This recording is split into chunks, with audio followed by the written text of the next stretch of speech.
गोड़ सबगोटाके मिथिलाक विचारमे अहाँ सबगोटाके फेरसँ स्वागत अछि। अहाँ सभक बीच फेरसँ हम एकटा छोट छीन खिस्सा लऽ कऽ आबि गेल छी। ई खिस्सा लिखल गेल छनि फेरसँ राहुल गोलू झाके द्वारा, जे हमर सबके सहपाठी छथि। एहि खिस्साके शीर्षक अछि अकादमिक अंतिम सिपाही। तऽ चलू सुनबै छी।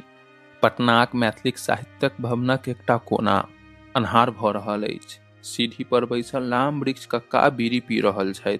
अकादमी गेट पर एगो बड़का जंग लागल ताला लटका देल गेल अछि। तखने ओतऽ अतमेश बाबू पहुँचला, अपन पॉकेट सँ फोन निकालि चेहरा चमका कऽ वीडियो बनबैत।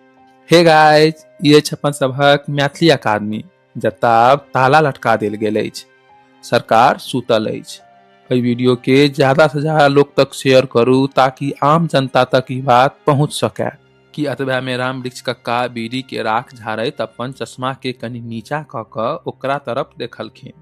बड़ धीमे मुदा कनि कटाक्ष आवाज में कहलखिन, बौआ रे, इस सिस्टम के हिलाबऽ से पहिले कनि अपन स्क्रीन से बाहर आउ। अहाँ के लागैत अछि जे अहाँ के लाइक आ शेयर करला से सरकार चाबी ल दौड़ते आवत, से अहाँ के मनक भूल अछि। सरकार तऽ अपन वोट हथियाबऽ में व्यस्त अछि। जखन आब चुनावक समय आयत तहने आब किछु भऽ सकैया। अतमेश ठिठकि गेल। ओ पुछलक, तऽ कक्का की हम चुपचाप देखब? ई ताला देखू तऽ, हमर पहचानक हत्या भऽ रहल अछि। कक्का अपन लाठी के ताला तरफ इशारा करते कहलखिन, हत्या तऽ बहुत पहिले भऽ गेल रे बौआ, आब तऽ बस श्राद्ध चलि रहल अछि।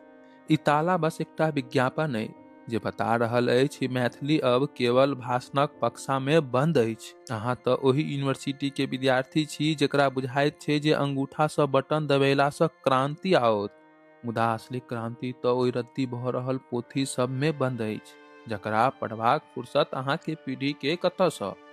एतेक सुनते अतमेश बाबू बजला, मुदा कक्का हम तऽ सिपाही बनि कऽ लड़ऽ चाहे छी, हम विरोध करब। का खूब जोर सँ हंसला। विरोध? बौआ, ई देश में तऽ विरोध आब तमाशा भऽ गेल छै।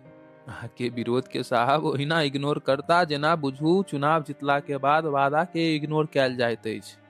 जखन घर आंगन में मैथिली बाजब देहातीपन के निशाना भऽ गेल तऽ ई भवन अपने आप में एकटा संग्रहालय भऽ जायत। ई ताला सरकारक हार नहि, ओकर जीत अछि। ओ तऽ इएह चाहे छला जे अहाँ अपन जड़ि सँ कतौ दूर भऽ जाओ, और अहाँ के अपन जड़ि सँ काटि देलक। राम वृक्ष कक्का उठला, अपन लाठी पकड़ि कऽ डगमगाइते बजला, हम तऽ अंतिम सिपाही छी जे एहि उजरैत रियासत के पहरा दऽ रहल छी।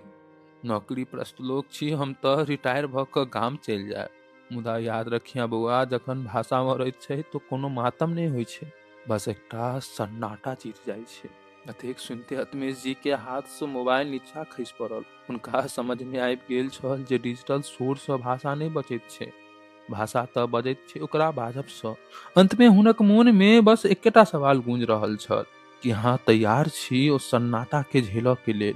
कि अहाँ के पास ओ चाबी है जे सरकार के ताला के नहीं, बल्कि अहाँ के आत्मा के खोल सके, जे अहाँ के सोच के बदल सके?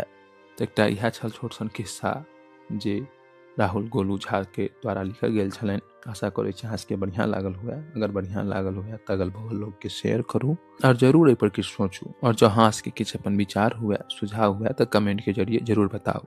तब तक के लेल विदा चाहे छी। जय मिथिला, जय मैथिल।